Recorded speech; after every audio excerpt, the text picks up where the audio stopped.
حسن صاحب، سابق وزیر اعظم نواز شریف نے آئینی ترامیم کے موقع پر قومی اسمبلی میں خطاب کرتے ہوئے شکوہ کیا کہ ہم نے عدلیہ کے ہاتھوں دکھ اٹھائے ہیں اور عدلیہ کے کردار پر شعر پڑھا، جس پر مولانا فضل الرحمان نے کہا کہ نواز شریف نے موقع کی مناسبت سے شعر پڑھا لیکن وزن نہ ہونے کی وجہ سے شعر کا بیڑا غرق ہو گیا۔ یہ بات تو مولانا ٹھیک کی ہے، لیکن یہ انہیں دونوں پراوانوں نا ایک شوق ہے شعر بازی دا، کک کدی کوئی چج دا شعر انہوں نے منہ چوں نہیں سنیا، عجیب و غریب۔ اچھا وہ شعر بھی بڑا تھرڈ کلاس ہے، مجھے ہزاروں شعر یاد ہیں۔ اس طرح کا شعر اگر میں اپنی کھوپڑی اڑا لوں، اگر مجھے یاد ہو، میں بھول چکا ہوں، میں نے بھی پڑھا ہے۔ اور جب میں نے سرخی دیکھی نا تو میں نے کہا یہ تو بے وزن ہے، وہ ساتھ ہی فضل الرحمان صاحب کا تھا۔ دیکھو بات سنو، ایک ایسے صاحب جن کو اپنے وزن کا ہی نہیں پتا، اسی کا ہوش نہیں، سیاسی وزن رہ گیا تولوں میں، تولوں معاشوں میں رہ گیا ہے نواز شریف صاحب کا سیاسی وزن، جسمانی وزن مروں میں چلا گیا ہے، ان کو دونوں کی اندازہ نہیں ہے۔ موٹاپا تو آپ کو بھی نظر آ رہا ہے نا، سیاسی وزن وہ بھی سارا ملک کے سامنے ہے۔ ان کے اپنے بندے جو کہتے ہیں وہ کیا نشانی جیسے جو لوگ جو روٹھے ہوئے ہیں فلانا ڈمکانا، کیا ہے وہ؟ یعنی جو آدمی اپنا سیاسی وزن، ایک سیاستدان اپنا سیاسی وزن اور اپنا جسمانی وزن، وہ تو شعر کا وزن کہاں سے؟ تو اتنا نہیں ان کو مولانا کو ریئیکٹ کرنا چاہیے تھا۔ اور دوسری بات ہے کہ جی شعر کا بیڑا غرق کر دیا۔ او بھائی، جو لوگ بڑے آرام سے ملک کا، اس کے کلچر کا بیڑا غرق کر سکتے ہیں، تو شعر بیچارہ تو بے جان جی چیز ہے۔ انہوں نے کوئی ایسا بیڑا ہے جو غرق نہ کیا ہو؟ اکانومی کا بیڑا دیکھ لو، اخلاقیات کا بیڑا دیکھ لو، میرٹ کا بیڑا دیکھ لو، یہ سارے بیڑے کس نے غرق کیے ہیں؟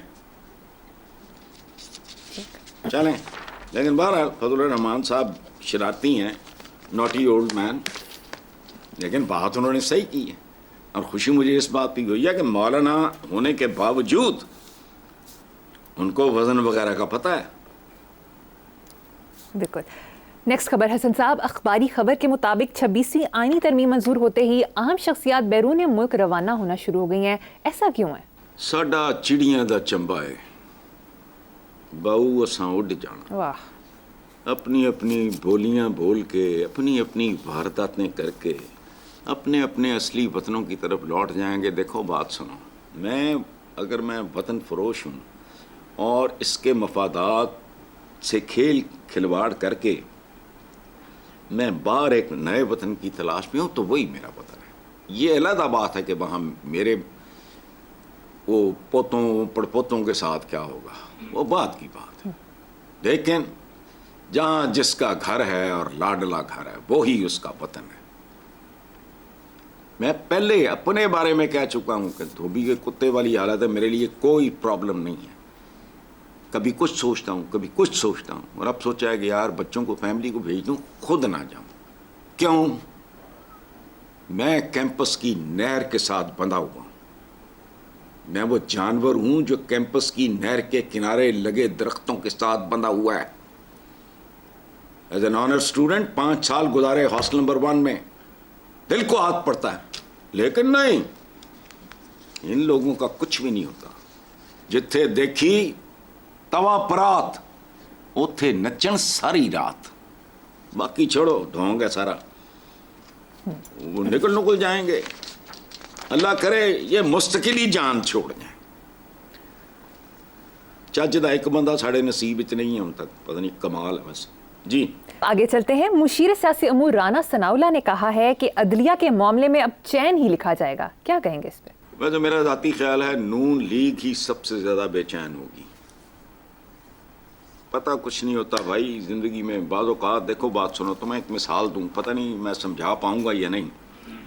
1964 میں ابھی I was a school going kid, ایک فلم تھی رچرڈ برٹن اور پیٹر اوٹول کی، اس کا نام تھا بیکٹ۔ اس کا چربا ہندوستان میں تیار ہوا 73 میں۔ اس فلم کا نام تھا نمک حرام۔ اس میں تھے رچرڈ برٹن اور پیٹر اوٹول، دونوں میرے فیوریٹ تھے۔ بالی ووڈ میں جو چربا فلم بنی اس کا نام تھا نمک حرام، اس میں تھا امیتابھ اور راجیش کھنہ مرحوم. اب چند لائنوں میں کہانی سن لو. یہ چربا ہے, وہاں انہوں نے تھوڑا سا بدل دیا, وہ کپادری اور بادشاہ یہ وہ. یہاں امیتابھ ایک ہوتے ہیں ارب پتی کے بیٹے, اور ان کا ایک دوست ہوتا ہے راجیش کھنہ. اس کا اچھا دوستی ہوتی ہے بڑی. باپ کی غالباً وفات کے بعد یا زندگی میں ہی بیٹا یعنی امیتابھ بچن ٹیک اوور کر لیتا ہے. It is a group of industries, بہت لمبا چوڑا. وہ پھر دیکھتا ہے کہ یار یہ ٹریڈ یونینسٹ ہوتے ہیں, یونین لیڈرز وغیرہ, یہ بڑے خبیث ہیں, یہ بڑے شیطان ہیں, یہ ہمیں سکون ہی نہیں لینے دیتے. ایک زمانے میں پاکستان میں بھی یہ بہت تھا, یونین بازی ہوتی تھی اور یہ تھا وہ تھا. وہ راجیش کھنہ کے ساتھ مل کے وارداتیں ڈالتا ہے, and it is not generally known کہ بھی یہ دونوں دوست ہیں. وہ کہتا ہے یار تو ان میں گھس جا ٹریڈ یونین میں, میری بھی سپورٹ تجھے پوری طرح ظاہر ہوگی, ہم مل جل کے یہ کام کریں گے. تو اندر گھس اور ان کا بیڑا غرق کر دے ٹریڈ یونینز کا. ہم ایک اسٹریٹجی بناتے ہیں. راجیش کھنہ بھی تیار ہو جاتے ہیں. اچھا راجیش کھنہ نہیں, مطلب وہ جو کیریکٹر کر رہا ہے وہ مزدوروں میں نقب لگاتا ہے ٹریڈ یونینزم کو برباد کرنے کے لیے, مزدوروں کو تباہ, ان کی لیڈرشپ کو تباہ اور ذلیل کرنے کے لیے وہ ان میں گھس جاتا ہے, نقب لگاتا ہے. پھر کیا ہوتا ہے؟ پھر ہوتا یہ ہے بی بی, وہ مزدوروں کی زندگیاں, ان کے دکھ, ان کی محرومیاں, ان کی مجبوریاں دیکھ کے وہ ان کے جینوئنلی ساتھ کھڑا ہو جاتا ہے. وہ خود مزدوروں کا نمائندہ بن جاتا ہے. اس کا دوست یعنی امیتابھ بچن نے جو رول کیا تھا وہ کہتا ہے تو کیا, انہوں نے کیا یار نہیں, میرا دل پھٹ گیا. ان میں جتنی غربت ہے, بے چارگی ہے, مفلس ہے, تو پتہ نہیں آپ کس کام کے لیے انتخاب آپ اس کا کرتے ہو. اور اگر اس کے اندر کو دل ہوا, خون ہوا, خاندان ہوا, بے داغ ماضی ہوا, کوئی فیملی بیک گراؤنڈ, کو تعلیم و تربیت اور فلانا ٹمکانا. میں تو سچی بات ہے, یہ آفریدی صاحب کے بارے میں پڑھ کے مجھے حیرت ہوئی, جتنا خوبصورت پروفائل ہے. تو یو نیور نو, یاد رکھنا انسان اپنی بلڈ لائن سے پہچانا جاتا ہے, نہیں کر سکتا. وہ بیکٹ کی تو اوریجنل کہانی ہے. وہ اپنے ایک قریبی دوست کو بادشاہ جو ہے وہ بنا دیتا ہے کہ تو پوپ شوپ بن جائے یا پتہ نہیں کی کوئی طرح. وہ مذہبی ہے. وہ جب جاتا ہے تو وہ بھی بادشاہ کے خلاف, وہ کہتا ہے تو یار میرا. انہوں نے کہا نہیں یار, بات یہی سچ ہے, حق کی.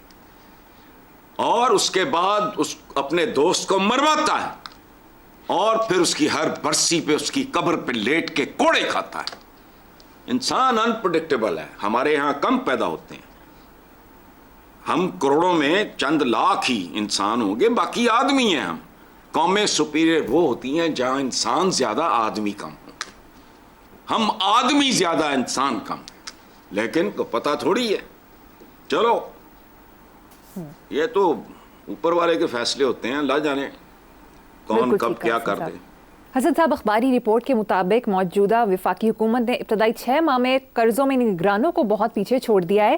دستاویز کے مطابق نگران حکومت کے 6 ماہ اور موجودہ حکومت کے ابتدائی 6 ماہ میں مجموعی طور پر قرضوں میں 6,392 ارب روپے کا اضافہ ہوا, جس میں موجودہ حکومت کے 6 ماہ کا حصہ 5,552 ارب روپے اور نگران حکومت کے 6 ماہ کا حصہ 840 ارب روپے بنتا ہے. مجھے آپ کے سوال کی سمجھ نہیں آئی کہ نگرانوں کو پیچھا چھوڑ دی. یہ کون ہے؟ او بھائی, یہ 47 کون ہے؟ یہ نگرانوں کو پیچھے, یہ بھی نگران ہیں, وہ بھی نگران تھے. نگران پی ڈی ایم 1 کی کنٹینیوٹی تھے, یہ حکومت نگرانوں کی ایکسٹینشن ہے. یہ سب ایک ہی تھیلی کے چٹے بٹے ہیں. سو ان کو آپس میں پائی وال نے سارے.